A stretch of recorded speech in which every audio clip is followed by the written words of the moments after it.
자, 글쓰기 첫걸음입니다. 글쓰기 첫걸음. 글쓰기 첫걸음. 원래 이번 주에 누군가가 이제 글을 써서 뭐 평소처럼 하려고 했었는데 펑크를 했습니다.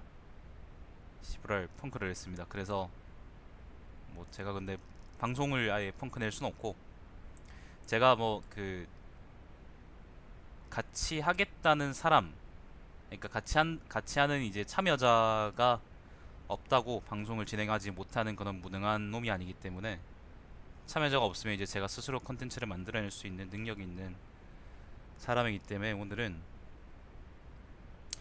논문 주제를 정하는 방법에 대해서 한번 얘기를 해볼까 해요. 논문 주제.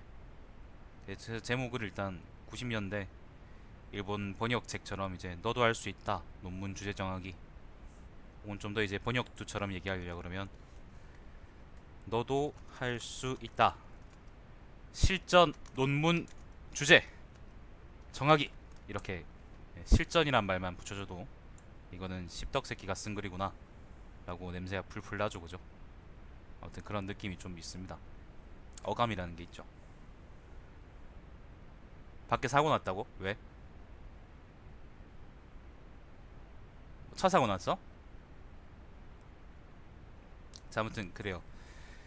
그 논문 주제 정하기가 이게 왜 중요하냐, 일단 첫 번째로 그러니까 몇 가지 이유를 좀 말씀을 드릴게요. 논문 주제는 왜 중요한가? 어, 첫 번째, 여러분은 이제 보통 대학을 다 졸업하시죠, 그죠? 대학교를 졸업합니다. 대학교. 오늘은 이렇게 그냥 쓰면서 얘기를 할 거예요. 자, 대학교를 졸업할 거예요. 근데 대학교를 졸업하실 때 보통 이제 보통은 요즘은 다 이제 학사, 그 다음에 석사, 그 다음에 멀리는 이제 박사까지 졸업을 하시죠. 근데 다 학위를 따시죠, 그죠? 근데 학사하고 석사, 그 학사까지 하는 분들은 정상인들이고, 그리고 보통 이제 거기서 나는 좀 더 잘해서 이제 교수님 소리 듣고 싶다라고 생각하는 멍청이들이 이제 석사하고 박사 학위를 따러 대학원에 들어가는데,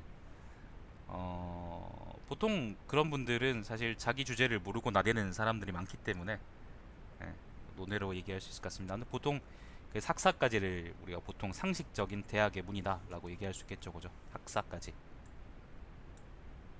아니요, 주제가 없는 논문은 없습니다. 주제는 있어야 됩니다. 근데 주제를 정할 때 사람들이 고생을 하게 되는데, 그거에 대해서 좀 말씀을 드리려고 해요. 이게 보통 학사로 그냥 끝을 내세요. 근데 옛날에는 난 왜 갔냐고? 시발, 난 내가 잘났으니까 갔지.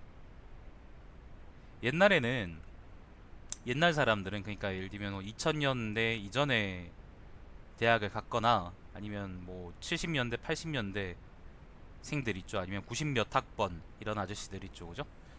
그 아저씨들은 학사 학위를 딸 때에도 졸업 논문이라는 거를 많이 썼어요.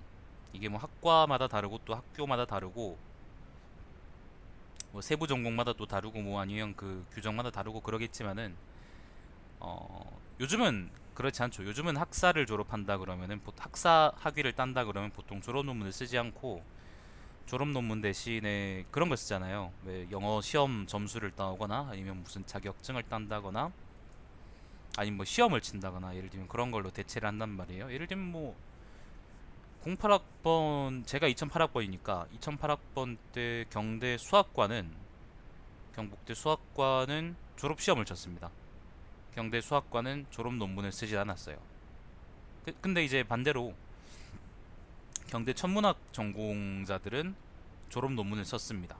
뭐 부득이하게 도저히 못 쓰겠다 그런 분들은 아마 그 뭐예요, 그 뭐 시험 같은 걸로 아마 대체했겠지만은, 아무튼 대부분 다 기상천외한 주제들이 많이 나왔었었는데, 예를 들면 뭐 제가 지금 기억나는 이상한 주제, 신기한 주제죠. 신기한 주제로는 뭐 기온과 아이스크림 판매량 사이의 관계성 뭐 이런 것도 있었고 그랬던 것 같아요. 그러니까 이건 천문학은 아니구나, 기상 쪽이구나. 대과학 전공 쪽 사람들은 졸업 시험을 치기도 하고, 그리고 어떤 분들은 논문을 쓰기도 하고 그랬던 걸로 기억을 하는데, 아무튼 그래요. 되게 신기합니다. 뭐 학사 학생들이 학사 학생이라고 해서 이제 뭐 사실 일반 사람들보다 많이 하는 건 아니잖아요. 그냥 이제 전공 지식들을 조금씩 배웠다라는 수준이고, 졸업할 때 졸업학점이 130학점이면 경대 같은 경우는 그 당시 경대 같은 경우는 그 중에 30학점이 교양이었어요. 그럼 이제 130에서 30 날리면 100학점이 남잖아. 100학점을 그럼 전공으로 채워야 되는 건데 사실 주전공학점 주전공을 들을 때 이제 복수전공이나 그런 것들을 고려했을 때 최소로 들을 학점이 48학점이었단 말이에요. 그럼 사실은 자기 주전공을 48학점밖에 안 듣게 되는 거야. 그러면 사실 그 학사 학위를 받긴 받는다고 하더라도 그 분야에서의 전문성을 우리가 엄밀하게 얘기해서는 담보하기 좀 많이 힘든 상황이다라고 얘기할 수 있겠죠. 그러면은 사실은 그래요. 그 옛날 분이라 그렇습니다. 제가 그 고려해서 이제 옛날 사람들에 대한 얘기를 먼저 해드렸잖아요.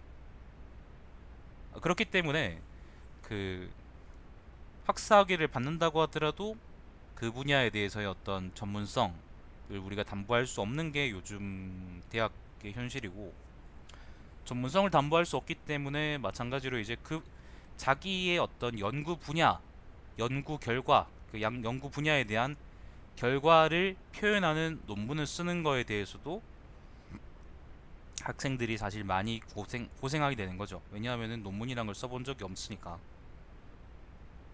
뭐 학술지에 논문을 내겠어요? 아니면 무슨 자기들끼리 논문을 써 돌려보겠어요? 아니면 교수한테 그걸 내겠어요? 그냥 졸업할 때 논문 필요하다 그러니까 그냥 졸업 논문 쓰는 거죠.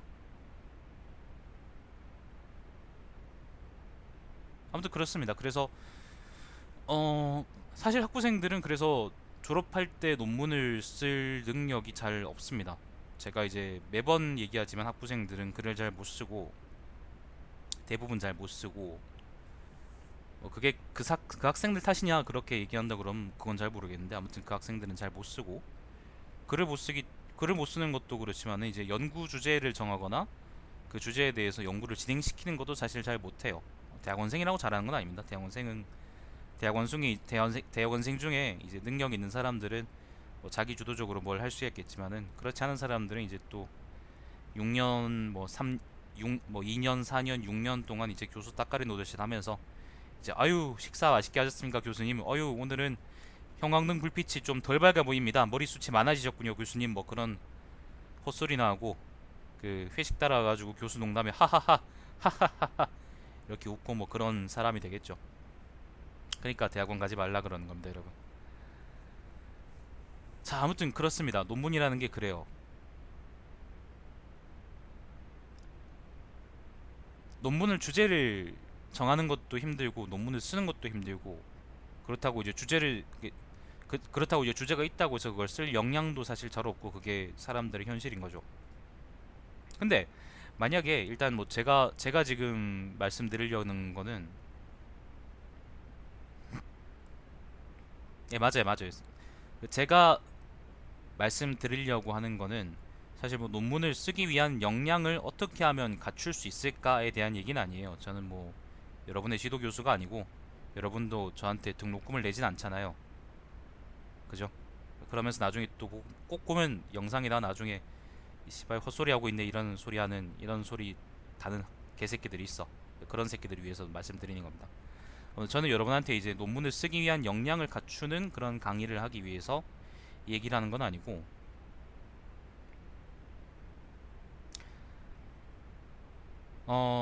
논문을 만약에 여러분이 쓸 역량이 있다면 그 논문을 쓸 때 주제를 정해서 그걸 써야 되잖아요. 어떻게 논문을 쓸까에 대한 얘기를 어떻게 논문을 써야 될까에 대한 얘기를 해야 되는데 그러니까 그건 할 수 있는데 역량이 있다 그러면 근데 그 중에서도 오늘은 가장 처음 단계인 일단 내가 뭐에 대해서 논문을 써야 될지를 알아야 우리가 논문을 쓸 테니까 논문 주제를 어떻게 하면은 잘 잡을 수 있을까에 대한 이야기를 한다고 생각하시고 방송을 들으시면 되겠습니다.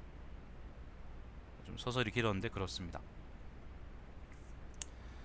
자, 그래서 여러분이 뭐 학사 논문을 쓰든 석사 논문을 쓰든 아니면 박사 논문을 쓰든 그거는 여러분 마음대로겠지만은 그걸 쓰실 때 이제 요령들이 좀 있다라는 얘기를 좀 말씀을 드렸습니다. 자, 그러면은 논문 주제는 어떻게 정할까? 어떻게 정해야 할까? 몇 가지 원칙들이 있어요. 몇 가지 원칙들이 있습니다. 이게 여러분이 지키셔야 될 원칙들이 있어요. 첫 번째는 너무 크면 안 돼요. 예를 들어서요. 너무 주제가 너무 크면 안 돼요. 예를 들어서 어 예를 들면 어떤 사람의 그 예를 들면 수학 전공이라고 하죠. 수학 전공이라고 하고 그 예를 들면 그 학생 그러니까 그 학생이 공부를 해보니까 예를 들면 선형대 수학이 되게 재밌어. 왜 행렬 나오고 하는 그런 거 있잖아요, 그죠? 선형대 수학이 되게 재밌어. 그래서 그럼 그 학생이 이런 얘기를 해볼 수 있겠죠. 논문을 쓸 건데 선형대수학이라는 것에 요걸 이제 주제로 해가지고 글을 쓰겠다라고 얘기할 수 있겠. 요렇게 이제 누가 얘기할 수 있겠죠. 근데 이거는 사실 논문 주제로서는 너무 큰 거예요. 너무 거대한 거죠. 선형대수학이 이제 그 예를 들면 학문적으로 갖고 있는 크기가 예를 들면 이 도화지만 하다, 이제 이 부피 용지만 하다 한다 그러면은 수학이라는 거는 이제 그것보다 훨씬 더 큰 거고, 그리고 사실 어떤 사람이 그러니까 충실하게 근거를 들어서 논의할 수 있는, 집중해서 논의할 수 있는 주제라는 거는 요 A4 전체 중에서 예를 들면 되게 조그만 부분에 지나지가 않아요. 그렇기 때문에 선형대수학 같은 걸로 주제를 잡으면 안 돼요. 그리고 방금 얘기를 하신 것처럼 6세기 고구려 정세에 대한 고찰 이런 것도 사실 별로 좋지가 않아요. 이것도 주제가 너무 커요. 왜냐면 6세기라는 게 뭐 상식적으로 보통 얘기하자 그러면 500년부터 500년입니까? 501년입니까? 아무튼 501년부터 이제 599년인가요? 그럼 6세기인가? 맞죠? 500년부터 599년까지인가?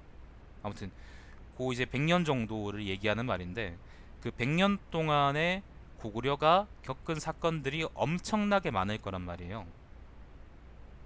엄청나게 많죠. 그렇기 때문에 그 중에 한 가지 사건 혹은 두 가지 사건 혹은 몇 가지 사건들의 연관성을 이어가지고 501년에서 600년이라고요. 알겠습니다.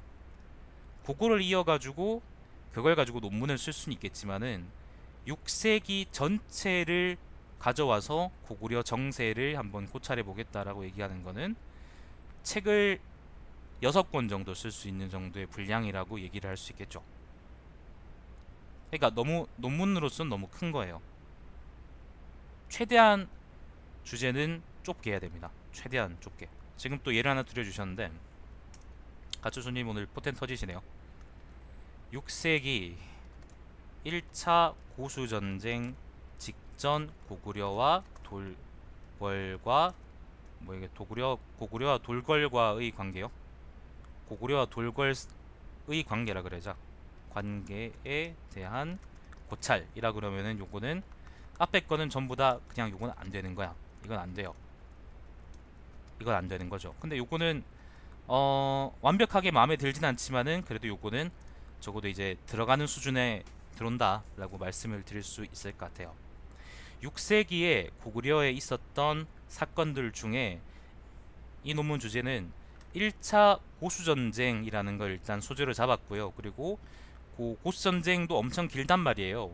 얘기할 게 엄청 많겠죠. 예를 들면 어떻게 싸웠냐, 아니면 그 직전에 외교 정세는 어땠느냐, 아니면 수나라의 황제는 누구였느냐, 수나라의 사정은 어땠느냐, 고구려의 사정은 어땠느냐, 그리고 전쟁 이후의 상황은 어떻게 변했느냐, 전쟁 과정에서 몇 명이 죽었느냐, 뭐 이런 얘기는 끝도 없이 할 수 있단 말이야. 그러면은 1차 고수전쟁이란 것 중에서 그 전쟁 직전에 이제 그 뭐예요, 뭐 고구려하고 수나라 전쟁 당사자는 아니지만은 외교적으로 동맹을 맺었던, 그러니까 가까운 사이였던 고구려하고 돌궐 사이의 외교적 관계를 한번 고민해 보겠다. 왜 이제 예를 들면 고구려하고 돌궐이 수나라에 대해서 이제 연합 전선을 펼 수 있었느냐, 외교적으로, 아니면 적어도 서로 이제 뒤통수지진 않았느냐 라는 얘기를 해보겠다라고 한다 그러면은 그 얘기는 논문 주제로서 한번 가능하겠다는 거죠. 그러면 이걸 가지고 어떻게 쓰겠어요? 일단 1차 고수전쟁에 대한 얘기가 있어야겠죠. 그리고 6세기에 그 동북아시아의 국제정세에 관한 얘기도 있어야겠고, 그리고 고구려하고 돌궐 사이의 외교 관계에 대한 얘기들이 직접적으로 있어야겠죠. 그럼 그 관계는 어디 나와 있겠어요? 고구려 역사책에도 있을 거고. 근데 고구려 역사책 남아 있나? 삼국사기에도 아마 있을지도 모르겠습니다. 전 안 읽어봐서 모르겠습니다. 유사에는 아마 없을 것 같고, 구당서나 신당서에 아마 있을 수 있겠죠. 구당서하고 신당서에 아마 있을 수 있고, 수서라 그러나? 아무튼 거기도 아마 있을 거고. 수서도 있나요? 수서? 제가 그걸 안 해봐서 모르겠다.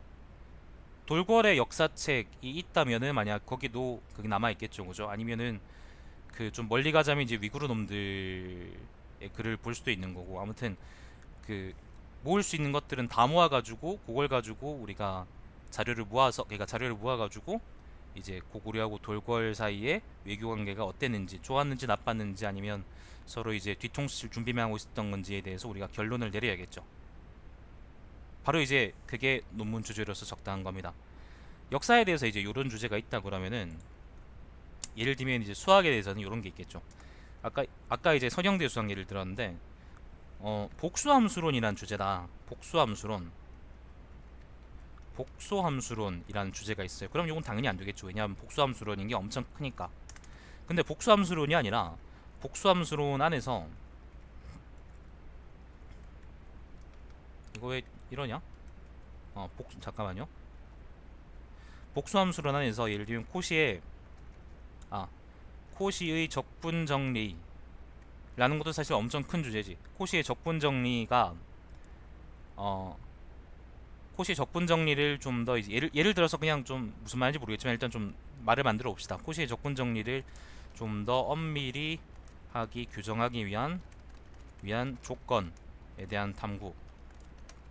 이런 식으로 한다 그러면은 뭐 이게 논문 주제로서 적합한지 모르겠지만은 일단 논문 주제로서 적당히 좁혀졌다라고 얘기할 수 있는 거죠. 첫 번째 원칙은 그래서 너무 크면 안 된다는 거예요. 어쨌거나 논문 주제라는 거는 최대한 작게 만들어야 돼요. 최대한 작게 만드는 것만 하더라도 여러분은 충분히 글을 많이 쓰실 수가 있어요. 철학에 대해서 한번 얘기를 들어볼게요. 이번엔 자, 철학에 대한 얘기를 해봅시다. 예를 들면 이제 누가 이제 노장 철학이 되게 좋아요. 도가 철학이 되게 좋다고 쳐요. 도가 철학이 좋더라. 도가 철학의 흐름, 이거는 안 되는 거예요. 예를 들면 도가 철학의 흐름이라는 게 너무 크죠. 도가 철학 자체도 너무 크고 도가 철학의 흐름이라는 것도 너무 큰데, 예를 들면 도가 철학의 흐름이라는 게 춘추 시대의 도가 철학에 대한 얘기라는지, 아니면 전국 시대에 관한 건지, 아니면 춘추 전국 시대에 관한 건지, 아니면은 한나라 초기 진안 시대에 관한 건지, 아니면 그 이후에 도가 위진 시대에 관한 건지, 아니면 도가 철학이라는 게 본격적으로 종교화된 이후에 이야기를 담은, 그러니까 이야기를 한번 분석해 보겠다는 건지, 아니면은 송나라 때 유학한테 도교가 어떻게 밀렸는지에 대한 이야기를 하겠다는 건지가 불분명해요. 도가 철학의 흐름이라는 거는 사실 그래서 논문 주제로서는 되게 부적합하다는 거죠. 예를 들면은 경대 철학과 학생들이 아마 졸업 논문을 쓸 겁니다. 졸업하기 전에 뭐 졸업 시험이나 그런 건 안 치고 저는 논문 쓰는 걸로 알고 있는데, 적어도 10년 전엔 그랬습니다. 지금은 잘 모르겠습니다. 10년 전엔 그랬는데, 그때 만약에 어떤 학생이 도가 철학의 흐름이라는 걸로 자기 학사 논문을 쓰겠다라고 얘기한다 그러면은 요거는 사실 교수 지도에서 이제 빠꾸당하는 그런 수준에 있는 거죠. 너무 주제가 큰 거예요. 그러면 이제 세부적으로 좀 더 줄여봐야죠. 경북대요, 경북대. 제가 얘기하는 경대는 경북대밖에 없습니다, 여러분. 자,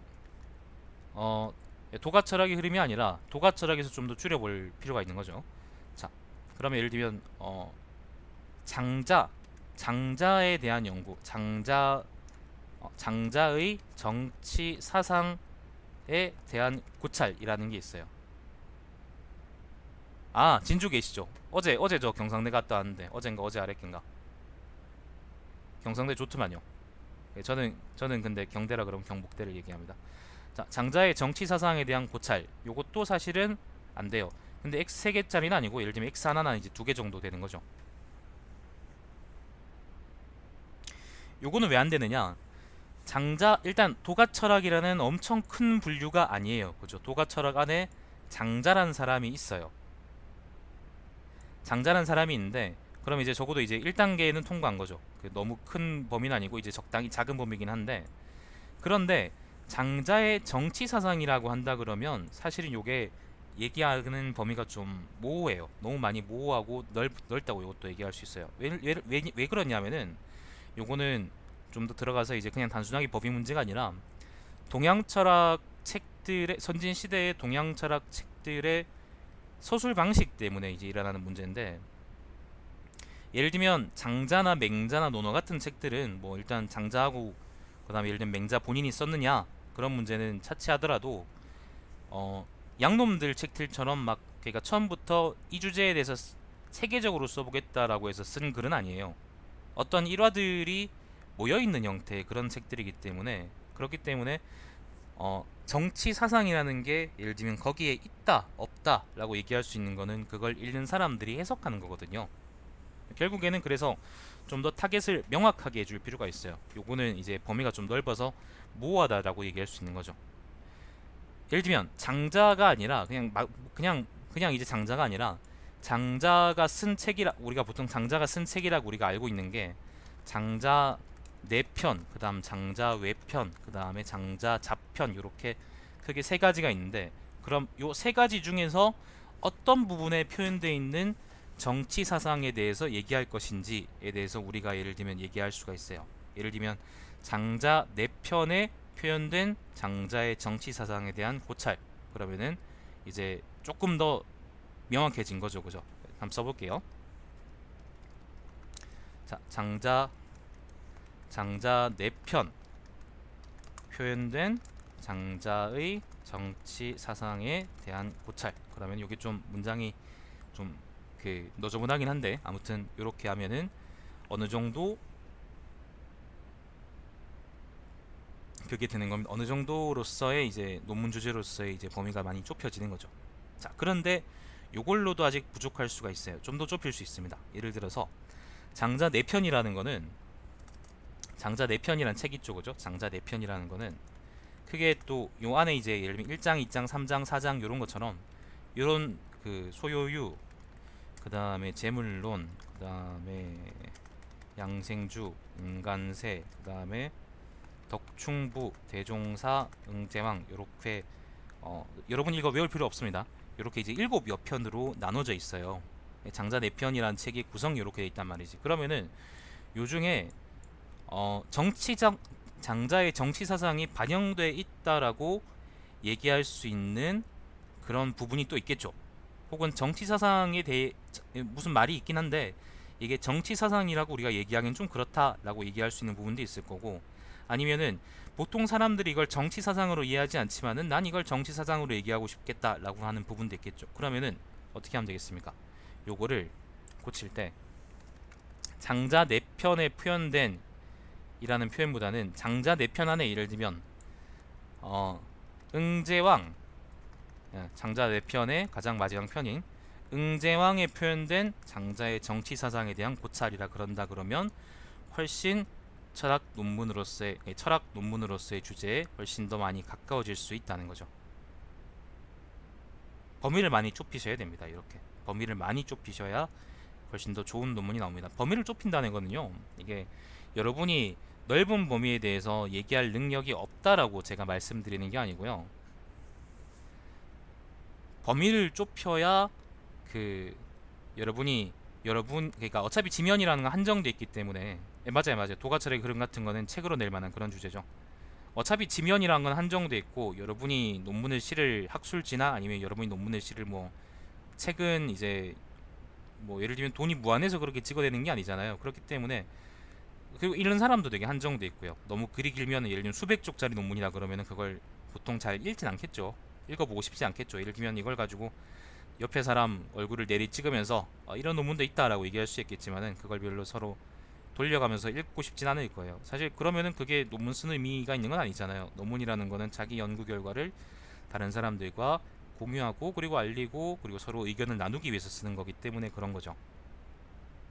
자, 그렇기 때문에 주제를 최대한 좁히셔야 여러분이 한정된 지면, 한정된 양에다가 여러분의 기량을 최대한 발휘해서 그 주제에 대해서 논의할 수 있는 거죠. 제가 예전에 이제 글쓰기 첫걸음에 갖고 왔던 글 중에 13세기 동북아시아 국제 정세에 대한 포괄적 논의라는 그런 논문이 하나 있었죠. 학부 때 제가 썼던 글인데, 학부 때 이제 졸업할 때쯤에서 이제 사학과에서 강의 들으면서 썼던 글인데, 요 글은 전에도 한번 말씀드렸지만은 주제가 너무 넓기 때문에 논문으로서 적합한 글이 아니에요.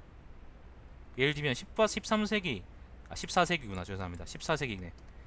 14세기 동북아시아는 되게 많이 그러니까 거기서 할 얘기가 되게 많아요. 아까 얘기했듯이 이제 장자의 정치 사상이라고만 해놓으면은 거기에 대해서 할 얘기가 되게 많듯이 14세기 동북아시아라는 거에 대해서도 사실 우리가 할 얘기가 되게 많단 말이죠. 예를 들면 명나라하고 고려 사이의 갈등도 있죠. 그리고 고려하고 그다음에 나chu 사이의 갈등도 있죠. 그리고 그 북원하고 그러니까 원나라하고 그다음 명나라 사이 전쟁도 있죠. 그리고 명나라하고 이제 그 주변의 반란군 새끼들끼리의 전쟁도 있죠. 아무튼 엄청 얘기할 것들이 많습니다.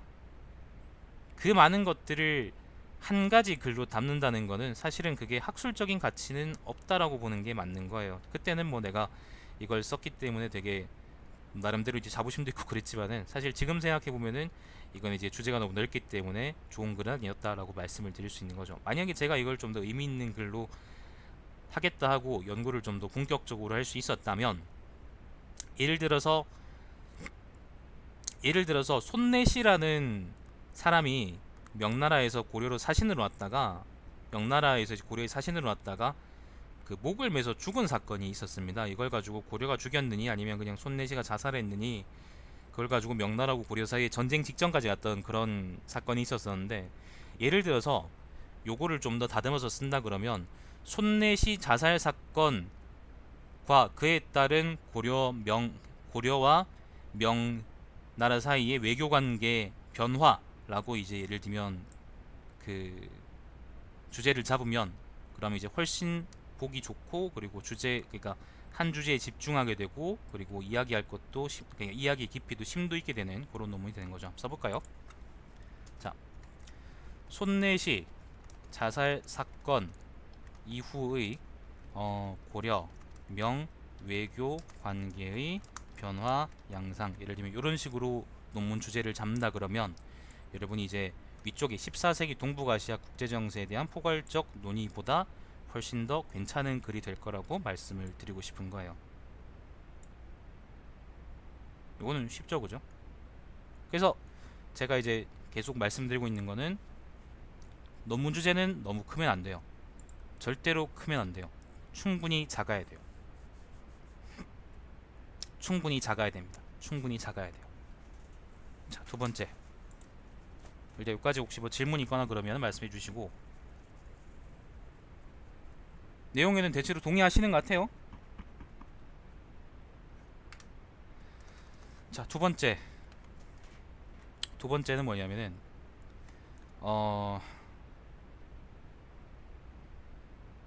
이걸 어떻게 표현할지 모르겠네. 너무 자명한 것, 너무 자명한 것에 대한 논의는 의미가 없다. 라고 표현하면 적당할지 모르겠네요. 이게 어떤 의미냐면은 예를 들어서 1 더하기 1은 2라는 거는 사실 되게 자명하죠. 뭐 예를 들면 뭐 누가 문과 지나가는 이제 문돌이들한테 문다 그러면은 사과 하나 하고 사과 하나 더하면은 사과 2개가 됐네 라고 얘기하면 이제 그 대가리를 사과로 쳐맞겠지, 그치? 근데 이건 자명하지 않습니다, 사실. 뭐 어떻게 보느냐에 따라서 이제 자명하기도 하고 그리고 자명하지 않기도 하고 한데 사실은 우리가 일반적인 사람으로서는 자명해요. 그리고 수학자들의 입장에서도 사실은 어느 정도의 자명해요. 왜냐하면 이거 자체를 증명했다 라고 이제 러셀이 얘기하기도 했었고 그리고 그 이후에 뭐 사실 뭐 3 더하기 3은 6이냐 그런 것들을 증명하는 게 의미가 있겠냐 없겠냐 뭐 그런 얘기를 우리가 수학자들이 하긴 했지만 어쨌거나 이거는 우리가 별 그게 없다고 생각해요. 그래서 근데 누군가가 1 더하기 1은 아무리 생각해도 2가 아닌 것 같다라고 얘기해서 혹은 이제 2인 게 자명하지 않다라고 해서 그걸 가지고 증명을 했어요. 뭔가 증명을 내거나 아니면은 논의를 충분히 했어요. 그럼 이거는 하나의 논문 주제가 될 수는 있어요. 이거는 논문 주제가 될 수 있죠. 그런데 예를 들어서 고려가 망하고 고려 다음에 그러니까 한반도 고려를 이은 한반도 왕조는 조선이었다 라고 얘기한다 그러면 사실은 요거는 논의할 만한 거리가 아닌 거죠. 이거는 일종의 논의할 만한 명제가 아니라 사실을 그냥 지시하는 명제라고 우리가 받아들일 만큼 자명한 얘기인 거죠. 사실 이거는 그래서 논문 주제로서 별 가치는 없죠. 뭐 찾아보려고 그러면 찾아볼 수 있겠죠. 사실 너무 자명한 거니까 이걸 증명한다는 게 좀 낯설지도 모르겠는데, 예를 들어 뭐 고려사 전료를 보든지 고려사를 보든지 아니면 뭐 조선왕조 실록을 보든지 아니면 그 전주희 씨 이승만이 전주희 씨인가? 아무튼 그 전주희 씨 족보를 찾아보든지 아니면 뭐 그 뭐예요, 용의 논문을 보든지 뭐 그렇게 하면 아마 우리가 쉽게 고려가 망하고 나서 조선이 세워졌다는 걸 우리가 알 수 있을 거예요. 그런 것도 맞아요. 요건 좀 많이 얘가 별로고 이런 거죠. 방금 얘기 들어주신 것처럼 조선의 첫 번째 왕은 이성계였나? 예를 들면 이런 걸 가지고 논문 저주를 한다 그러면 이건 사실 말이 안 되는 거죠. 왜냐하면 자명하니까 불이 스스로 불타고 있는 것만큼 명쾌하니까. 물론 이렇게 얘기할 수 있어요. 환단고기는 환단고기는 위서인가? 이거 논문 주제 될 수 있어요. 좀 넓긴, 주제가 좀 많이 넓긴 한데, 예를 들면 환단곡이라는 게 위서가 될 수 있는 가능성이 존나 많기 때문에 그 좀 넓긴 한데, 이것도 이게 넓다라는 의미로 표현할 수 있긴 한데, 그런데 이것도 일종의 논문 주제가 될 수 있긴 있어요. 예를 들면 특정 부분을 찝어가지고 그걸 가지고 얘기할 수 있겠죠. 그런데 반대로 그럼 이런 얘기도 가능하겠죠. 환단고기는 진서인가? 라고 물을 수도 있겠죠. 아니면 이렇게 얘기할 수도 있어요. 그 환단고기도 보면 맞는 부분들이 있거든. 희한하게 맞는 부분들이 있어. 그 예를 들면 이제 그 뭐죠? 연개소문 할아버지 이름이 연태조였나? 그거는 나중에 이제 비석에서 발견됐다 그러는데, 환단고기는 그 이전에 이제 그걸 알고 있었다 그러더라고. 적어놨다 그러더라고. 그런 신기한 것들이 좀 있는데, 그럼 이렇게 얘기해 볼 수 있겠죠. 환단고기에서, 그러니까 예를 들면 고고학적 발굴 이전에 밝혀지지 않았던 사실들 중 환단고기에 그러니까 기록되어 있는 것들을 토대로 고찰할 때 환단고기를 위서라고 단정할 수 있는가? 라고 예를 들면 이렇게 주제를 세부적으로 잡을 수 있어요. 요거는 뭐 일단 그 환단고기 뭐 그런 얘기 이전에 일단 위에 두 가지보다는 훨씬 더 괜찮은 주제가 됐죠. 자명하지 않잖아요. 환단고기 위서냐 그러면 보통 다들 자명하다 그럴 거예요. 근데 왜 자명하냐 묻는다 그러면은 사실 그 전문적인 역사학자들이 이제 역사 분석하는 사람들이 이제 해놓은 것들을 찾아봐야겠죠. 왜냐하면 저도 그건 잘 모르니까. 그럼 진서인가라고 물었을 때 그걸 증명하는 거 아니면 그걸 부정하는 것도 이제 마찬가지로 찾아봐야겠죠. 그런데 요렇게 이제 구체적으로 실마리를 찾아 들어가면은 한 번쯤 논의해 볼 만한 그런 주제가 되겠죠. 자명하지도 않고 그리고 의미 없는 논의도 아니잖아. 이건 해볼 만한 논의라는 거죠. 예를 들어서 좀 비틀어서 얘기하면은 도대체 이유리비는 어떻게 연개소문 할아버지 이름이 연태조라는 걸 알았느냐? 라고 이제 우리가 질문해 볼 수 있겠지만은 뭐 이거는 환단곡에 대한 강의가 아니기 때문에 자, 얘기하지 맙시다. 그거 되게 신기하던데. 이런 것도 있습니다. 예신강라. 그래. 요것도 난 되게 재밌다고 생각했는데. 예신강라. 청나라 왕성인 예신강라는 정말 신라를 생각하고 사랑하라 는 의미일까? 환단고기에서 환단고기에 이 얘기가 나온단 말이야. 난 이게 진짜 개어이 없는 소리라고 생각했는데, 근데 생각해보니까 이게 사랑할 해자에다가 그 다음에 신라 한자 똑같고요. 각자는 생각할 각자라서, 그래서 왠지 이렇게 끼워 맞추면은 그렇게 보일 것 같은 거야. 해볼만 하죠. 한번 얘기해볼만 하죠. 반대하는 측에서는 어떻게 됐어요? 이걸 개소리다 라는 걸 논증해야 되는 거고, 이걸 찬성하는 측에서는 이게 맞는 거다라는 거를 그러니까 문헌학적으로 논증해야 되는데, 그거는 예맥 쪽 예맥 쪽이면 멕시코는 우리 민족인가? 그것도 괜찮네요. 맥콜은 모르겠다. 그러니까 아무튼 그러니까 요런 거는 논문 주제로서 한번 얘기해 볼 만하다는 거예요. 개 어이없지만 정말로 어이없지만은 해볼 만한 주제긴 하다는 거죠. 왜냐하면 자명하지 않으니까. 물론 이게 논문으로서 실어줄 학술지가 있는지하고는 별개입니다. 다만 이제 사람들이 그걸, 그러니까 어떤 사람이 이걸 궁금해가지고 진짜로 이걸 파고 들어가지고 아무리 생각해봐도, 어떤 각도로 생각을 해봐도, 어떤 식으로 해석을 해봐도 애신강란은 신라에 대한 얘기가 아니다라는 걸 논증해냈다면은 그거는 의미 있는 글일 수 있죠. 학술지에 게재되지 않아도 우리가 그걸 논문이라 부를 수 있는 거잖아, 그죠? 자, 그렇습니다. 지금 어쩌다 보니까 지금 환단고기 얘기를 계속 하고 있는데, 환단고기는 제 오늘 주제가 아닙니다. 아무튼 너무 자명한 얘기를 하는 거는 별로 좋지가 않아요. 학부생들 수준에서 학부생들이 학사 논문 할 때, 학사 논문 쓸 때 주로 이제 요런 그 실수를 많이 범합니다. 예를 들어서 예를 들면 뭐 이런 거 많이 하죠. 이런 거 많이 하죠. 석사 하는 분들 중에도 가끔 이런 분들이 있어요. 방금 그 예는 다 잊어주세요. 그 예를 들어서 뭐 하이데거 철학이라고 합시다.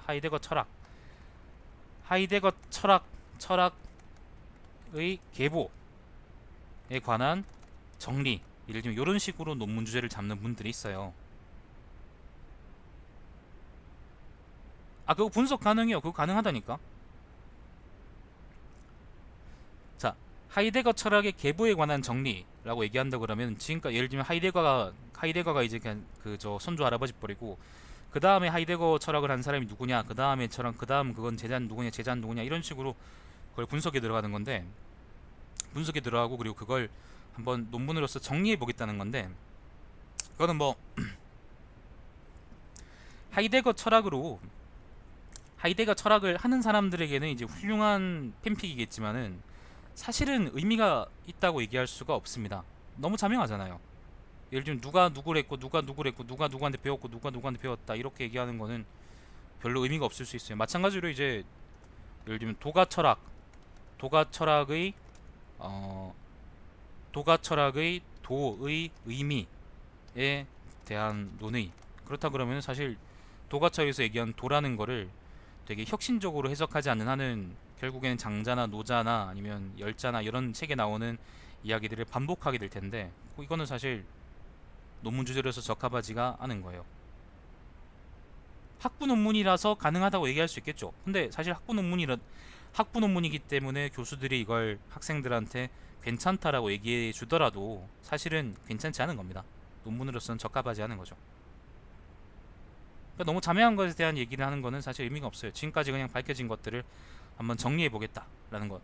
저는 원래 천문학 전공이거든요. 나중에 네가 그 대학교 가면은 대학교 졸업할 때 쓰는 논문, 저 학생은 중학생이라서 그래요. 저는 예전에 천문학 전공이었는데, 천문학에 보면은 이런 게 있어요. 케플러 있죠. 여러분 케플러 아시나 모르겠네. 케플러라는 사람이 티코 브라헤라는 사람의 관측 자료를 가지고 화성을 관측한 자료를 가지고 어떤 결론 내렸냐면은 그러니까 행성들은 태양 주위를 타원궤도, 그러니까 태양을 한 초점으로 하는 타원궤도로 공전한다라는 이야기를 했어요. 그 결론을 냈단 말이지. 근데 저는 그거에 어릴 때 흥미가 좀 있었어요. 천문학 이제 학부 시절엔 그게 흥미가 있었죠. 그래서 2학년 때는 어떤 생각을 했었냐면은, 목성 있죠. 목성을 관측해보자. 목성을 관측해서, 목성을 매일매일 아니면 매주 이렇게 관측해가지고, 목성을 관측해서 목성의 위치 변화를 3년 동안 고려해서 이것을 가지고 케플러의 법칙을 다시 확인한다는 식으로 전 한번 생각을 해봤어요. 그러니까 기하학적으로 한번 검증해 보겠다는 거죠. 저는 2학년 때 그렇게 생각을 했었어요. 근데 그때 관측, 지금 퇴임하셨는지 모르겠다. 그때 그러니까 그때 이제 관측 전공이셨던 그 교수님한테 말씀을 드려보니까, 그때 딱 이제 교수님이 그런 말씀을 하시는 거야. 내가 이상민이 이거를 한번 예를 들면 목성의 자취를 가지고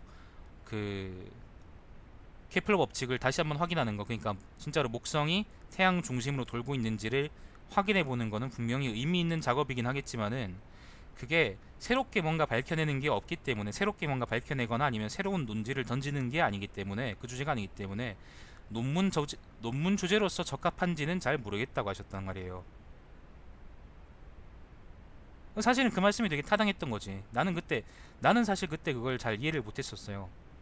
왜냐하면 내가 이제 새로운 사실을 발견하지 않더라도 어쨌건 내가 내 힘으로써 스스로 케플러의 제1법칙을 확인한다는 거는 되게 의미 있는 작업이라고 생각했었거든요. 사실은 우리가 지금 멀쩡히 밤하늘을 보더라도 그게 별이 뺑뺑 돌고 있다, 행성은 좀 별하고 다르게 도네 라는 거는 다들 쉽게 알 수 있지만, 그걸 가지고 어떻게 하면은 행성들이 태양 주위를 돌고 있는지를 추측해내는 거는, 그러니까 유추해내는 거는 사실 되게 어려운 일이란 말이지. 그걸 가지고 이제 케플러가 평생 티쿠 브라이가 했던 걸 가져와가지고 그걸 가지고 했다는 건데, 나는 그걸 한번 해보고 싶었어. 근데 교수님은 그게 아니라 그랬던 거지. 사실 지금 생각해보면 교수님 말씀이 맞는 거야. 왜냐하면은 내가 저 작업을 한다고 해서 케플러 법칙이 바뀌는 것도 아니고, 그리고 이제 내가 그 관측을 엄밀하게 잘 할 수 있을지도 사실 의문이고, 그리고 목성은 화성에 비해서, 그 케플러는 화성자를 썼거든요. 화성에 비해서 굉장히 공전하는 속도가 느리기 때문에 지구에서 볼 때 움직이는 속도도 되게 느리고, 그렇기 때문에 그걸 가지고 자료를 3년 동안이나 축적하더라도 그걸 가지고 유의미하게 케플러 법칙을 확인할 수 있을지 확신할 수가 없겠다라는 여러 가지 문제점들이 있었어요. 말 그대로 여러 가지 문제점들이 뭉쳐 있었던 거죠. 그러니까 바로 그렇습니다. 정리를 해본다는 거는 제가 제 실력을 검증해 본다는 걸로서 의미가 있었어요. 예를 들면 제가 알고 있는 기하학적인 지식들, 그 다음에 예를 들면 뭐 수학적인 지식들, 이런 것들을 총집합해가지고 다 모아가지고 그걸 가지고 한번 내가 이걸 성취해보겠다라는 거에는 확실히 의미가 있었죠.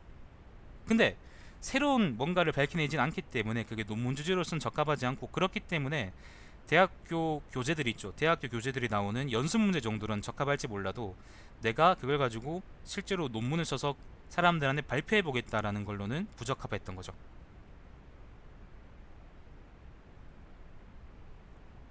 바로 그런 의미에서 너무 자명한 것에 대해서 여러분이 논문을 쓰는 거는 의미가 없다라고 말씀을 드릴 수 있는 거예요. 자명하면 안 됩니다. 너무 자명하면 안 돼요. 뭔가 새로운 게 있어야 됩니다. 예를 들어서 천문학자들이 하는 것들 중에 특히 이제 관측하고 뭐 그 요즘 컴퓨터로 많이 하거든요. 그런 분들 중에 요런 까는 분들도 있어요. 예를 들면 이제 그 어떤 망원경이 그 별들을 쭉 관측했단 말이야. 그럼 그 자료들이 이제 쭉 남아 있단 말이지. 그럼 그 자료들이 정리되지 않은 상태로 그냥 그대로 있어요. 그럼 그걸 가지고 정리해서 어떤 연관성이나 상관성을 밝혀내는 거, 아니면 그걸 주장하는 걸로는 논문을 쓸 수 있는 거죠. 예를 들면 이제 우리 머리 위쪽에 있는, 예를 들어서 뭐 그냥 편하게 얘기해 봅시다. 공수자리 쪽에 있는, 예를 들면 그 은하들을 은하단을 관측했는데 그 관측 자료를 가지고 은하단이 어떤 규칙성을 띠고 있더라라는 거를 우리가 이제 논문을 통해서 주장할 수 있는 거죠. 그거는 뭔가 새로운 게 나오는 거지. 아무도 안 한 거. 그런 게 바로 논문입니다. 그런 게 바로. 학부생들한테 그럼 이런 것들 기대할 수 없느냐? 기대할 수 있다고 난 생각해요.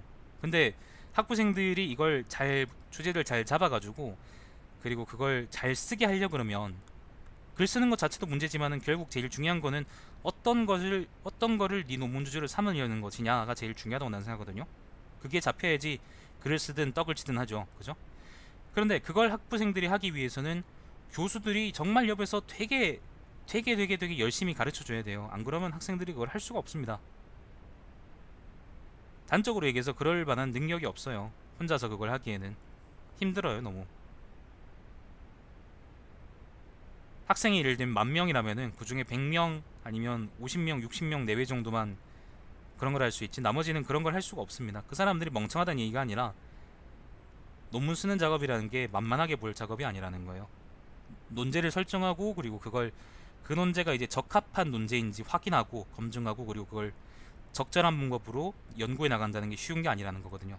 자, 그렇기 때문에 아까 첫 번째로 너무 크게 여러분이 논문 주제를 잡으면 안 되고요. 두 번째로는 너무 자명한 것에 대해서 논의하는 것은 또 논문으로서의 의미가 없다고 얘기할 수 있겠어요.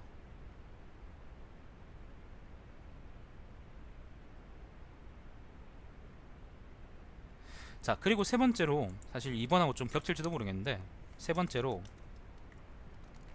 지금까지의 학문에 대한 정리는 의미가 없다라고 저는 말씀을 드릴 수 있을 것 같아요. 요것도 사실 이제 학부 논문이나 아니면은 석사 논문 중에 보면은 그 되게 뭐가 잘 되게 좀 뭐가 그 안 되는 그런 분들, 그러니까 되게 많이 힘들어하는 분들이 이제 보통 요런 걸로 그 주제를 좀 돌려서 이제 논문을 제출하고 그걸 가지고 이제 그 학위를 따는 분들이 많은데, 예를 들어서 이제 아까 내가 하이데거 얘기를 이번에서 들었지만은 하이데거 철학자들의 계보를 쭉 정리해 본다는 거는 사실은 뭐 그쪽 사람들한테는 좋은 거지만은 우리가 일반적으로 뭔가 새로운 것들을 발견하기 위한, 그러니까 새로운 뭔가 주제나 아니면 새로운 연구 결과를 갈구하는 그런 다른 학자들한테는 별로 의미가 없을 수 있어요. 마찬가지로 예를 들면 뭐 20세기 천문학자들이 20세기 천문학의 발전을 쭉 정리해 본다라는 것도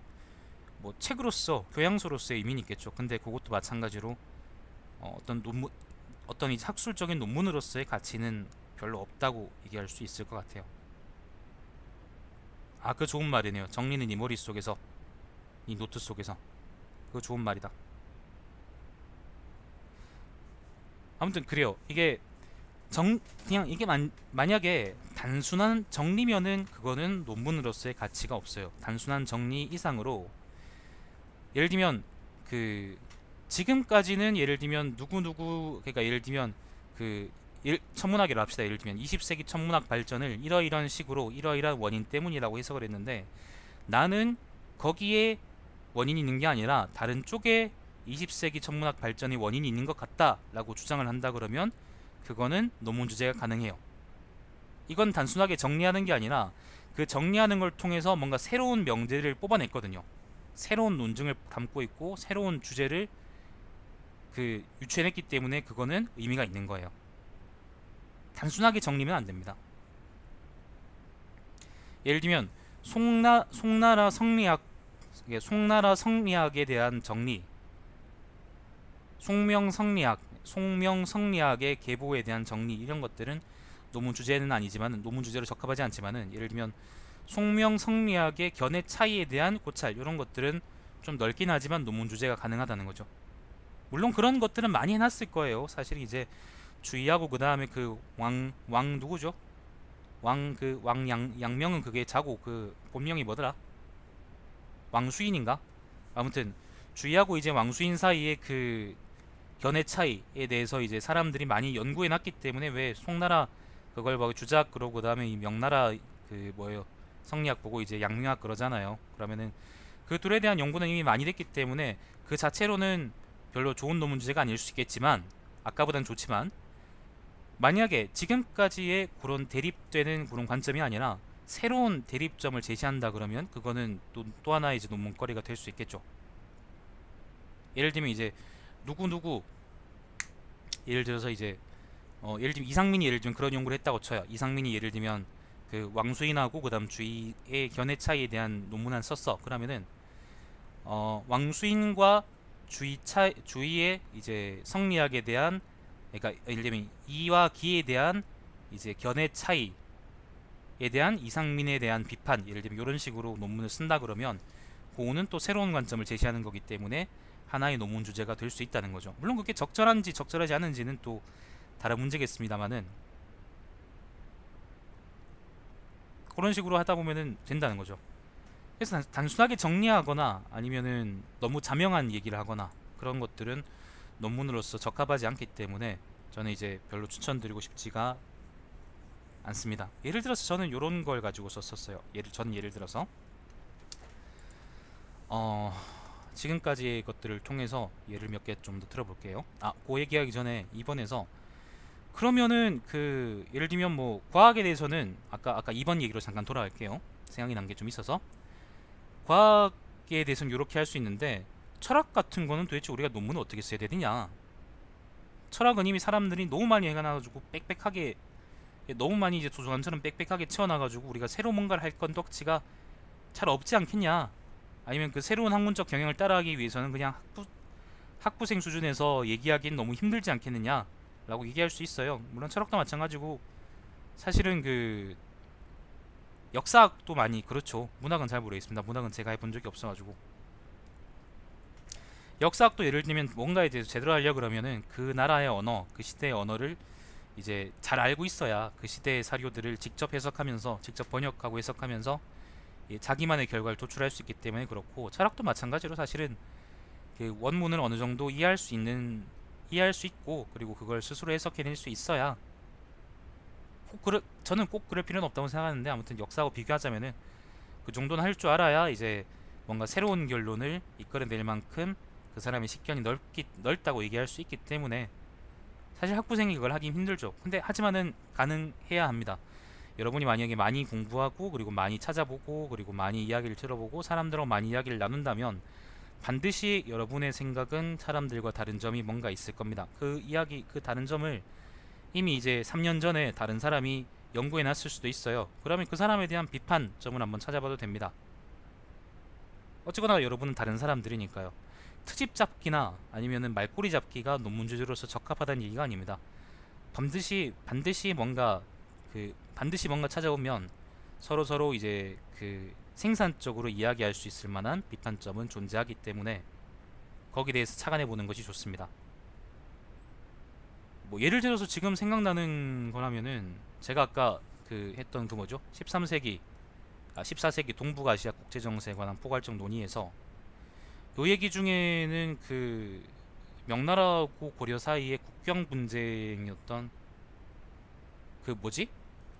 그 뭐죠? 그 명나라하고 고려 사이에 철령이 그래 맞아요. 철령의 위치에 관한 논의가 들어 있어요. 저 글 안에는. 근데 철령의 위치에 관한 논의라는 게 최근에는 이제 그 뭐야, 제가 마지막으로 본 거는 고려하고 이제 명 사이에서, 고려하고 명나라 사이에 철령의 위치에 대해서 서로 이제 뭔가 오해하는 게 있었기 때문에 그 철령이가 그러니까 전쟁 직전까지 갈 정도로 되게 그 사이가 나빠졌었다라고 전 알고 있거든요. 마찬가지로 만약에 그 점에서 그러면은 고려사나 고려사조료나 아니면은 그 예를 들면 명사나 명태조실록에 나와 있는 철령에 관련 기록들을 쭉 훑어본 다음에 뭐 능력이 된다면 다른 원사료들도 찾고요, 그죠? 원사료들도 찾고요, 그죠? 거기서 여러분이 이제 독자적인 결론을 내려서 만약에 철령이 문제는 이게 만약에 기존 학자들하고는 다르게 이런 측면도 있었던 것 같다, 기존 학자들의 시각과는 다르게 이런 측면의 문제도 있었던 것 같다라는 거를 여러분이 타당하게 유추해낼 수 있다 그러면 그거는 새로운 논문거리가 되는 겁니다. 인문학은 자연과학에 비해서 아마 좀 더 어렵겠지만, 왜냐하면은 그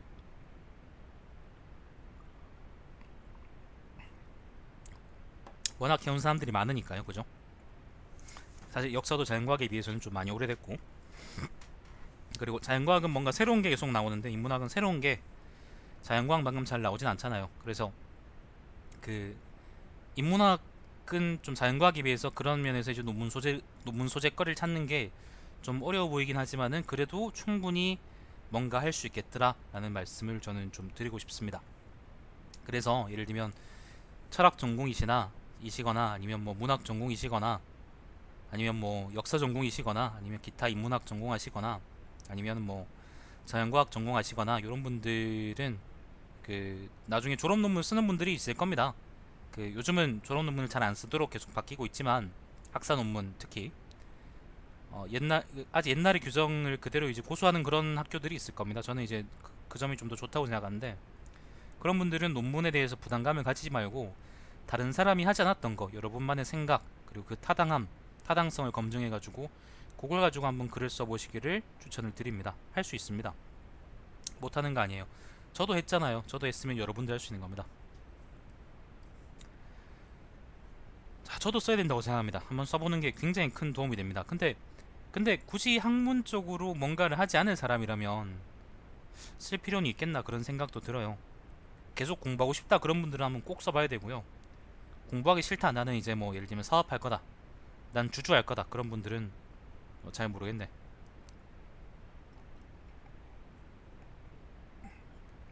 아무리 주주라도 그 월급 사장한테 서류 달라고 이제 그 뭐예요, 서류 달라고 그 서류 보낼 때는 그 양식은 지켰어야 될 거 아니야. 뭐 그게 논문이겠지 걔들한테. 자, 아무튼 그렇습니다. 그래서 내가 마지막으로 무슨 얘기를 하려고 그랬더라. 제가 이제 여러 가지 글을 대학원 다닐 때 썼었었는데 그거를 한번 예시로 한번 몇 개 들어보고 나서 오늘 방송을 종료할게요. 그 제목들을 몇 개 한번 보여드릴게요.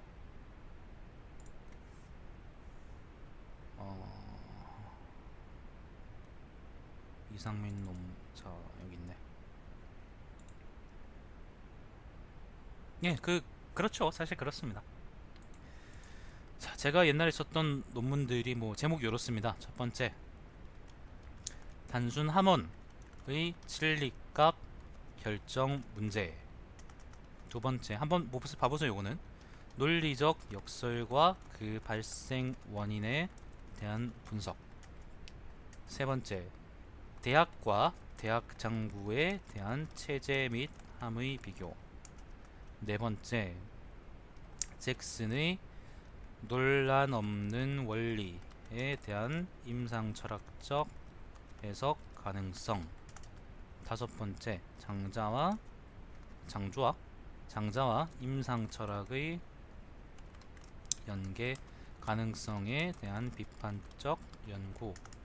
여섯 번째, 직설법적 조건문의 진위 판단 기준과 논란 없는 원리의 타당성 분석.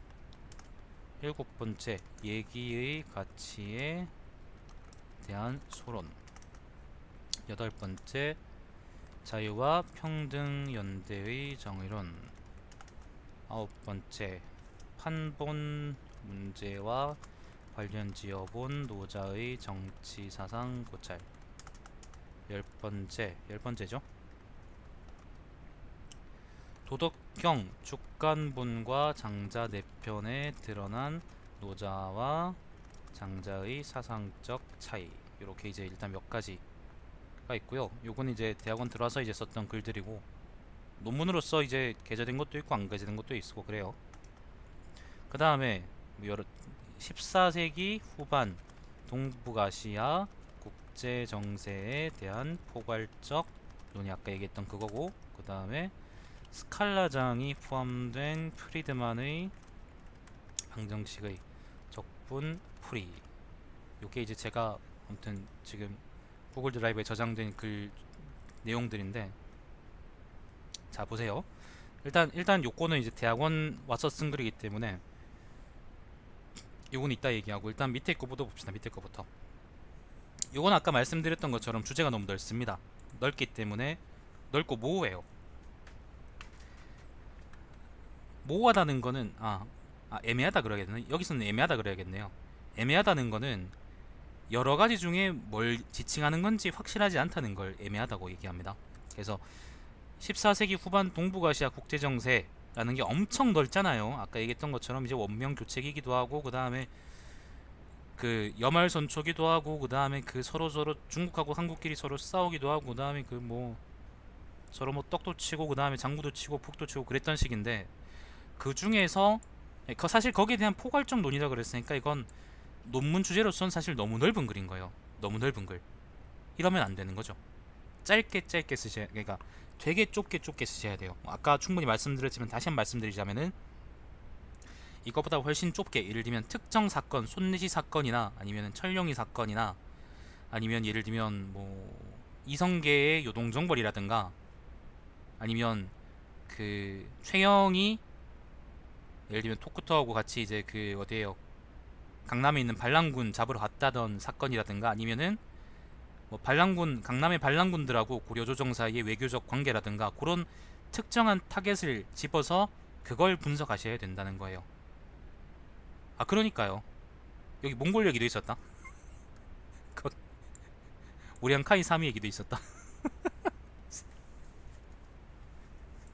자, 아무튼 그러니까 이게 말도 안 되는 얘기인 겁니다. 이거 하나 하려 그러면 사실 책 한 권이 나와야 되는 거예요. 근데 제가 이제 그때는 아무튼 되게 뿌듯했었었는데, 지금 본다 그러면은 논문으로서는 영 아니다 라고 말씀을 드릴 수 있겠습니다.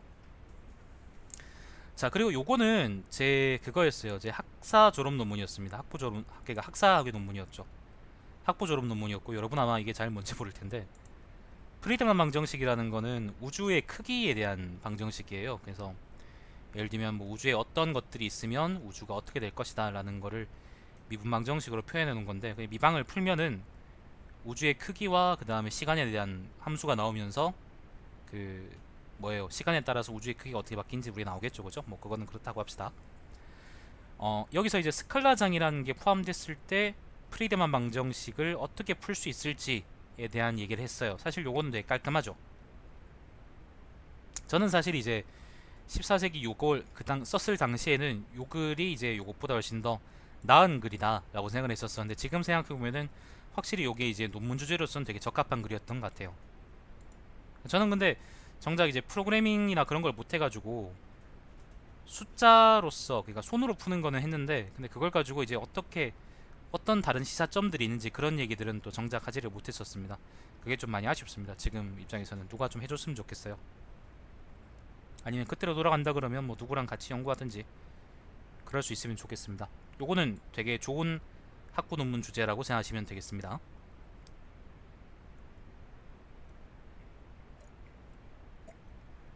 그래도 내가 이걸 이불킥이라 그러셨지만은 제가 이거를 아무튼 부끄럽지 않고 부끄럽긴 하지만은 어쨌건 사람들한테 이거를 이야기할 수 있을 정도로 내가 인간이 돼 있으니까, 여러분이 나는 이렇게 하지만 너는 이렇게 하지 마라, 나는 바람풍하지만 너는 바람풍해라 라는 얘기에 이렇게 되는 거죠. 부끄러운 줄 아십시오. 그런 걸 지적하려고 하시다니. 자, 첫 번째, 그래서 일단 요게 학부 때 썼던 글들이고요.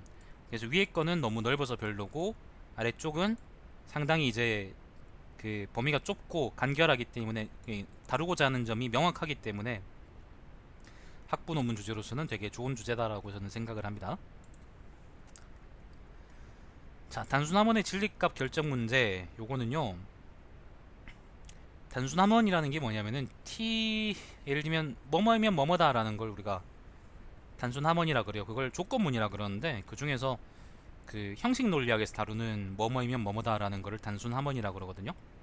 여러분이 아마 논리학 배웠으면 아마 TFTT 뭐 그건 한번 좀 들어보셨을 거예요. 거기서 도대체 왜 그 뭐뭐이면 뭐뭐다의 진리값이 TFTT냐라는 거를 다룬 글이었는데,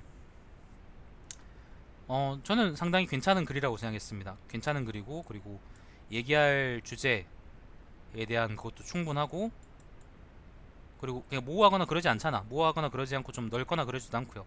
물론 이제 그냥 요 글만 가지고는, 요 문장만 가지고는 요게 이제 TFTT를 다루는 것이냐에 대한 좀 암시가 부족하긴 한데, 그러니까 좀 느낌이 부족하긴 한데, 뭐 그건 어쩔 수 없겠다 싶네요. 지금 생각해도 여기다가 뭐 TFTT니 그런 얘기 넣으면 엄청 지저분해질 거 아니야, 문장이. 이래서 1번 같은 거는 괜찮다고 생각이 들어요. 자, 2번 논리적 역설과 그 발생 원인에 대한 분석. 이건 너무 넓어요, 주제가. 논리적 역설이 예를 들면 한두 개가 아니고 엄청 많잖아요. 엄청 많고, 그리고 그 발생 원인에 대한 분석이라는 것도 사실 역설이 엄청 많기 때문에 이것도 엄청 포괄적으로 다뤄야 되는 문제인 건데, 제가 이때 얘기하고 싶었던 거는 상당히 이제 좁은 범위였긴 했지만은 제목을 잘못 지은 거죠. 제목을 잘못 지었고, 제가 좁은 범위에 대해서 얘기하고 싶으면은 이것도 이제 좁은 범위로 고쳐가지고 이제 주제를 잡았어야 됐다는 거를 말씀드리고 싶고요. 그 다음 요거는 대학과 대학 장구에 대한 체제 및 한의 비교. 이거는 대학이라는 게 그 유학에서 얘기하는 대학입니다. 대학 중용할 때 대학이요. 요 대학은 이제 고본 대학을 의미하고요. 옛날 대학. 그 다음에 대학 장구라는 건 나중에 주의가 따로 이제 체제를 개편한 대학 장구를 얘기하는 건데, 요거 두 개가 글 순서도 조금 다르고, 그 다음에 내용도 조금 다릅니다. 그래서 저는 이제 요게 주의가 자기 생각을 이러이러한 걸 사람들한테 이제 넣기 위해서, 주입시키기 위해서 저도 고친 것이다 라는 얘기를 하고 싶었어요. 그래서 대학하고 대학 장구의 체제가 어떻게 다르고, 그거에 따라서 내용도 어떻게 달라지고, 거기서 얘기하고 싶은 철학적 함의도 달라진다라는 얘기를 하고 싶었는데, 이것도 사실 저는 적절한 주제라고 생각하긴 해요. 적절한 주제긴 합니다. 근데 조금 넓은 감이 있어요. 조금 더 줄이면 좋겠다는 생각이 들긴 해요. 아니면 조금 더 이제 주장하고 싶은 거를 명확히 하면 좋겠다라는 생각이 지금 들어요. 지금 볼 때는. 잭슨의 논란 없는 원리에 대한 임상철학적 해석 가능성, 요거는 사실은 잭슨의 논란 없는 원리라는 논리학적인 명제에 관한 이야기입니다. 근데 임상철학적 해석 가능성은 그때 대학원에서 그 뭐지 BK21인가 그거 하고 있었기 때문에 거기 끼워 맞추려고 일부러 이렇게 붙인 거였고, 사실 요 글은 이제 요거에 대한 주제였던 요 주제에 관한 이야기였습니다. 사실 이제 요게 지금 그 BK용 글이었기 때문에 제 원래 의도하고 조금 좀 글 내용이 달라졌습니다. 그래서 전 좀 지금 보기에 만족스럽지가 않고, 그리고 글 제목도 사실 좀 산만하죠, 그죠? 잭슨의 논란 없는 원리에 대해서 얘기하는 거냐, 아니면 임상 철학에 대해서 얘기하는 거냐라고 얘기한다 그러면은 예, 아직 있습니다. 사실 저는 어떻게 대답해야 될지 잘 모르겠습니다. 그래서 이거는 목적성이 있는 글이었기 때문에 이렇게 한 거지, 사실은 논문 주제로서 한다 그러면은 이거는 사실 좋지 않은 거다라고 말씀을 드릴 수 있겠어요. 이것도 마찬가지입니다. 장자와 임상 철학적 연계 가능성에 대한 비판적 연구, 이것도 이제 사실 장자에 관한 논문을 쓰고 싶었는데 그거를 이제 BK하고 연계해서 쓴다고 아무튼 글을 이렇게 이제 제목도 쓰고 그다음 글도 그렇게 썼는데, 사실은 요 글에 대해서는 장자에 관한 그 주제 선정이 제대로 안 돼 있었어요. 그러니까 주제 선정이 좀 너무 넓었어요. 제대로 안 된 게 아니라 아까 제가 얘기했던 것처럼 장자의 정치 사상이라고만 해도 사실 넓다 그랬잖아요. 마찬가지로 요거는 장자에 관한 얘기만 나와 있기 때문에 제목으로서는 사실 장자의 어떤 부분에 관한 얘기를 하고 싶은 건지에 대해서 알 수가 없어요. 그래서 이거는 사실 좋지 않은 제목입니다. 좋지 않은 주제예요. 좀 더 명확하게 하고, 그리고 임상철학이나 이런 건 떼버리고 사실 제대로 하려고 그러면 장자의 어떤 거냐에 대한 어떤 거에 대한 논의냐에 대한 것만 따로 밝혀서 적어야 됩니다. 그래서 요거는 별로다라고 말씀을 드리겠습니다. 자, 직설법적 조건문의 진위 판단 기준과 논란 없는 원리의 타당성 분석, 요거 저번에 한번 글쓰기 첫걸음 시간에 읽었던 글이죠, 그죠? 그때 아마 기억하시는 분들도 있을 텐데, 요거는 굉장히 좋은 글이라고 저는 생각합니다. 결국 시발 기재불가 판정 받았지만은 왜 기재불가인지 모르겠네. 아무튼 저는 좋은 글이라고 생각하고, 그리고 주제도 굉장히 좋다고 생각해요. 직설법적 조건문의 진위 판단 기준, 이 논란 없는 원리의 타당성에 영향을 미친다는 게 요 글의 주제였기 때문에 그 점이 잘 드러나고, 그리고 글 내용도 이제 거기 되게 충실했던 걸로 저는 기억을 합니다. 되게 전 괜찮다고 생각해요. 논문 주제로서. 얘기의 가치에 대한 소론, 요거는 얘기라는 게 여러분 그 유학에서 얘기하는 또 대학 중용 같은 그런 얘기를 의미합니다. 얘기. 주례하고 다른 책이에요. 얘기. 그때 대학원 수업에서 얘기 읽는 수업이 하나 있었었는데 그때 보고서 쓰라 그래가지고 그냥 썼던 글이었었어요. 사실 근데 이제 지금 보시면 알겠지만 너무 주제가 포괄적이죠. 얘기의 어떤 점에 대해서 얘기하겠느냐라고 얘기하는 점이 전혀 나와 있지가 않아요. 그렇기 때문에 만약 이거를 우리가 논문으로 본다 그러면은 논문 주제로서는 굉장히 안 좋은 겁니다. 정확히 어떤 점을 얘기할 건지, 얘기라는 게 예를 들면 뭐 도덕적인 가치가 있는 책이냐 없는 책이냐, 아니면 뭐 그 시대 상황에 맞춰서 이제 어떤 책이었냐, 어떤 의미가 있었냐, 예를 들면 그런 식으로 분석해 들어가는 새로운 주제가 있어야 되는데, 얘기의 가치에 대한 소론이라는 책은 그 글이라는 제목은 그런 게 없기 때문에 논문 주제로서는 별로더라 라고 말씀을 드릴 수 있겠습니다. 맞아요. 그 말씀대로 책 써야 됩니다. 주제가 넓으면 그렇게 되는 거예요. 그러면 안 돼요. 자유평등연대의 정의론도 그 제목만 보면은 이거는 굉장히 주제가 넓어 보이고, 그리고 그 무슨 말 하는지 모르겠다라고 얘기할 수 있겠지만은 사실 요 글은 이제 요 글 길이가 70페이지인가 60페이지인가 그렇습니다. 그렇기 때문에 저는 요 제목에 만족을 하고 굉장히 만족하고, 그리고 글 내용에도 굉장히 만족합니다. 그리고 글 첫 장에 제가 양파 사진 때려 넣어가지고 거기다가 사람이 없으면 문제도 없다 그렇게 적어놨는데 그것도 굉장히 만족합니다. 그래서 요거는 논문이다, 그러니까 예를 들면 학술지에 실리는 논문이다 그러기에는 되게 많이 주제가 넓기 때문에 좋지 않은 주제겠지만은, 하지만 소책자로서 이제 여러분의 생각을 충분히 표현한 글이라 그러면 좋은 글이라고 얘기하겠습니다. 저는 만족합니다. 그래서 내가 시발 여기 대해서도 이제 똑같이 책 써야죠 그런 말이 나올 줄 알았지. 자, 판본문제와 관련 지어본 노자의 정치사상 고찰, 요거는 요것도 사실 좋은 제목이긴 한데요. 그러니까 좋은 주제긴 한데 제목이 그렇게 썩 좋진 않아요. 제목을 지금 보니까 좀 다듬고 싶네요.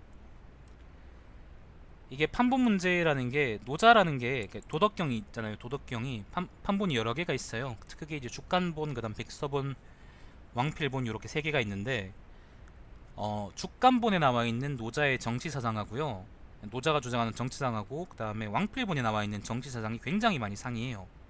그래서 그 점을 비교해 보겠다고 쓴 글이었는데 지금 보면은 이게 관련지어라는 이런 표현을 썼기 때문에 사실은 그 노자의 정치 사상이 판본 문제에 따라서 상이하게 달라진다라는 게 표현이 안 돼 있죠, 그죠? 그렇기 때문에 아무튼 요거를 좀 그 글을 바꿔야 됩니다. 문장을 좀 바꿀 필요가 있어요. 주제는 좋은데 그 주제를 제목이 제대로 표현을 못했다라고 말씀을 드릴 수 있겠습니다. 판본에 따른 상이 뭐 예를 들면 판본에 따른 고도 괜찮고 아무튼 좀 바꿀 필요가 있어요. 지금 당장 떠오르지 않네요. 자, 그리고 마지막입니다. 도덕경 주간본과 장자 4편에 드러난 노자와 장자의 사상적 차이. 이것도 사실 좀 포괄적입니다. 도덕경 주간본 그 다음에 장자 4편이라는 게 구체적으로 지시되어 있긴 하지만은 노자와 장자의 사상적 차이라는 게 좀 모호해요. 예를 들면 어떤 사상적 차이냐, 형이상학적 사상적 차이냐, 아니면은 형이상학적 차이냐, 아니면은 정치사상적 차이냐, 아니면 도에 대한 시각 차이냐, 아니면 삶의 태도에 관한 차이냐, 그런 것들이 안 나와 있습니다. 그런 게 안 나와 있어요. 그래서 요거는 이제 앞에 부분은 좋은데 마지막에 이제 노자와 장자의 사상적 차이라는 부분이 좀 많이 모호하기 때문에 요거는 이제 중급 정도다, B급 정도다라고 말씀을 드리겠습니다. 사실 좀 더 잘 하려고 그러면 좀 더 잘 고쳐야 돼. 문장을 좀 잘 써야 되는 거죠. 아무튼 그렇습니다. 이렇게 해서 제가 옛날에 썼던 글도 그렇고 그 다음에 뭐 여러가지 예를 들면서 여러분한테 논문 주제, 논문 제목을 어떻게 정해야 되는지에 대해서 말씀을 좀 드려봤는데 이게 여러분 그 학부 논문 쓰실 때 학부 논문 쓰실 때 그 도움이 좀 됐으면 좋겠고 아니면 나중에 석사 논문이나 그런 거 쓰실 때도 마찬가지고요. 도움이 좀 됐으면 좋겠고 좀 이런 거 좀 안 했으면 좋겠습니다. 뭐뭐의 계보에 관한 정리 이런 거 좀 안 했으면 좋겠습니다. 아니면 이렇게 포괄적인 거 좀 안 했으면 좋겠고요. 여러분도 하실 수 있다는 자신감을 가지고 글을 좀 쓰셨으면 좋겠어요. 사실 글 쓸 능력은 있는데 지레 겁먹고 그냥 포기해버린 사람이 또 많단 말이야. 저는 그렇게 되기를 바라진 않고 좀 많은 분들이 자기 목소리를 글을 통해서 많이 내실 수 있기를 바랍니다. 그게 교수들의 전유물이 아니었으면 좋겠어요. 건전한 토론이라는 게 교수들의 전유물이 아니었으면 좋겠어요. 학술적 토론이라는 게. 예를 들면 막고라처럼 그렇게 치고받으라는 얘기가 아니라 사람들이 이런 글을 주고받으면서 자기 생각을 나눌 수 있을 만큼의 식견을 다 가질 수 있으면 좋겠는데 사실 그렇지 않잖아. 그래서 족같네요 세상이. 뭐 유시민이나 그건 잘 모르겠습니다. 저는 마이웨이를 갑니다. 자, 아무튼 그렇습니다. 유시민은 아마 그 글을 잘 쓰는 사람이기 때문에 그 아저씨 논문 쓰는 법이라고 글을 썼으면 아마 그것도 괜찮은 글일 것 같네요. 자, 아무튼 그렇습니다. 나중에 또 이제 글쓰기 첫걸음 시간에 절대 보지 말래? 나중에 또 글쓰기 첫걸음 시간에 펑크가 나면 그때 다시 또 이제 다음에 이제 논문을 어떻게 쓸 것인가 뭐 그런 얘기를 이어서 한번 해보도록 하고 일단 여기는 여기까지 하겠습니다. 자, 시청해주신 여러분 감사드리고 제 방송 유튜브에 달마시안 TV에서 다시 보실 수 있습니다. 그 준비 없이 강의했더니 힘들어 죽겠습니다. 준비 하나도 안 했더니. 자, 오늘은 더 이상 방송 없습니다. 다음 시간에 다시 뵙겠습니다.